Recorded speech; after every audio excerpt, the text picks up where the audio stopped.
Welcome back, and today we're talking about Yashahime Princess Half Demon episode 8.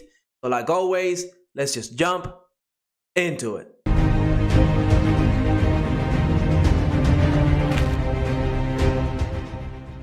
Episode 8 of Yashahime Princess Half Demon, it starts off with a very interesting scene. We see the corpse merchant, he's fishing, having a good old time by himself, but he is waiting for somebody, and that somebody is Riku. Now, whenever Riku appeared in this anime, I definitely had some evil vibes to him, and in this episode we got confirmation that he at the very least is not up to anything good.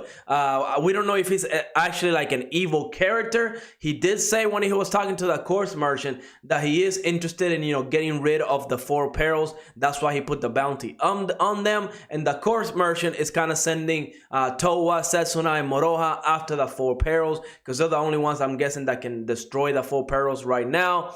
And he is trying to get all the pearls under his possession. That means he is willing to kill the three main characters. So yeah, he's definitely not a good character right now, right? I'm sure he has his own goals, but as of right now, I would definitely put him under the evil category. Now, before we jump into the rest of this episode, let me remind you to like and subscribe. It definitely helps the channel out, and I greatly appreciate it. But again, we're here for anime, for Yashahime Princess Half Demon. So let's talk about that. Now, the rest of the episode, we just got the confrontation with our three main characters against the Yatsume Owl Demon and Kyuki herself, one of the four perils. And it was a very interesting fight, right? We see that Kyuki gives Yatsume, the owl, a pearl, the pearl that she had, and this pearl has the ability to see into people's dreams, to find their weaknesses, but it can also drain demon energy, right? Now, whenever they went into the dreams, right, because we know Moroha got hit by it, and then Towa got hit by that attack, so they were able to go into their dreams and kind of see into the future, their past, kind of see what these characters are all about, trying to find a weakness. And of course, it did not work on Setsuna because she can't dream, right? She can't fall asleep because of that butterfly demon that took all of her dreams away. So that was kind of lucky on her side. But we did get a lot of interesting information whenever they went into the dreams, right? For one, we see Moroha, whenever she was dreaming, the corpse merchant, he was talking to the one guy from Inuyasha. I forgot his name, but he's the one that used to have the black hole. He mysteriously left the little, whatever little animal that is. Again, I forgot his name. He left him there for some reason. I'm sure that scene was very important to Moroha's side. But what we got later on, right, was even bigger, because we actually see what happened with Inuyasha, Kagome, Moroha. Heck, we see that Sesshomaru and Kirimaru, they're working together from what we see in this scene, right? They were walking up to where Inuyasha and Kagome were at. We don't know exactly what happened. We see that Inuyasha was ready for a fight. So who knows, right? Who knows at that point what happened? I'm sure they got into a fight. Maybe that's why they disappeared. But we see that Kagome kind of gives a little shell, and I'm guessing that's where the pearl was, to Moroha and kind of sends her away. We don't know exactly where she was taken.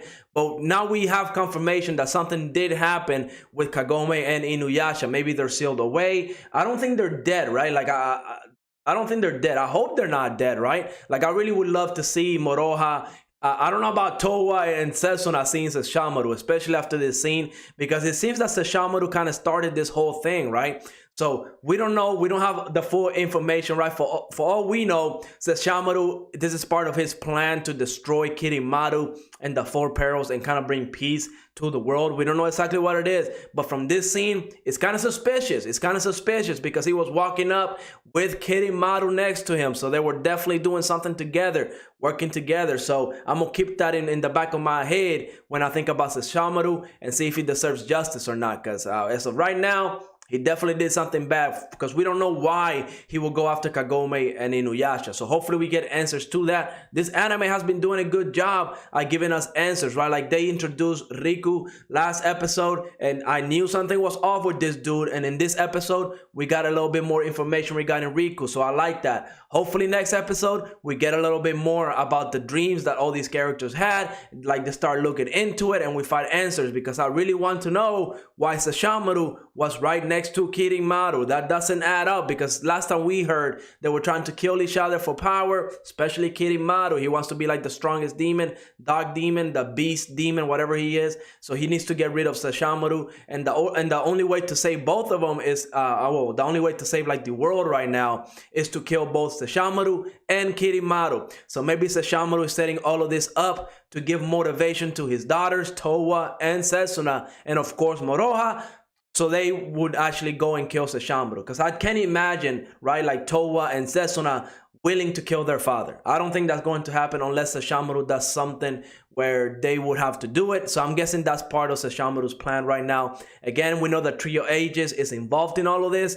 And heck, even the butterfly that took Setsuna's dreams, we see that that butterfly went to the Tree of Ages and kind of gave the memories in there. So there's a lot of stuff going on. I'm sure I missed a lot of stuff because I just can't keep up with the amount of information that we're getting. So if you know more, definitely let me know in the comments because I really want to know. I like this little story that we're getting. I am digging it right now. But the rest of the fight, it was really good, right? Like I wouldn't say the animation was top tier or anything like that. The animation was very average, but it was still good. I like the fight between Towa and Kyuki, like whenever she transformed into that huge demon, because essentially we find out exactly what's Towa's ability, right? She's able to steal demon energy and use it against that person. She can like return the demon energy like 10 times stronger or something like that, right? At least that's how Moroha explained it whenever she scratched Towa. She was able to steal that demon energy from Moroha, put it into her sword, and it increased a little bit. And it was a pretty good technique, right? I'm pretty sure Towa is the unique person in this group, right? Towa is probably going to be the key into destroying Kirimaru and Sesshomaru. Heck, even Riku was in the sidelines watching this whole fight play out. So again, this dude is definitely bad news. But essentially, it wasn't until Setsuna got in front of Towa to take an attack for her. Again, Setsuna, we know now that she does care about Towa. She took an attack for her. She was willing to risk her life for Towa, and that's when Towa kind of awakened her power once again and released that assured dragon wave that Riku has been waiting for. Now, Riku did say it was a half-assed assured dragon wave. I'm guessing he was comparing it to Sesshomaru's Asher Dragon Wave, and it just wasn't up to par. Maybe later on it will get more powerful, but seeing Towa kind of wake this power up and one-shot Kyuki, that's absolutely great. Hopefully she's able to control this power, right? Because I will say, the fight, especially how Towa ended it, to me, it was kind of underwhelming. I wanted to see more. I wanted to see, you know, kind of go back and forth. And the fact that Towa kind of awakened that power and just one-shotted it, you know, it was rushed, I feel like. But it's okay. It's okay because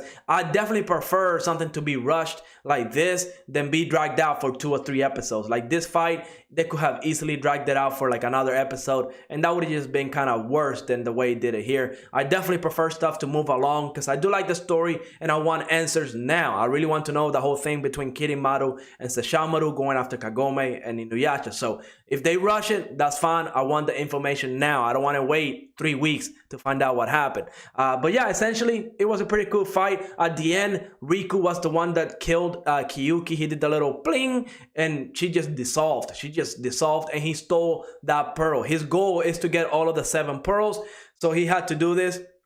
The question is, Kyuki knows who Riku is. So that's an interesting little tidbit of information, because what does that mean? Is Riku one of the 4 perils?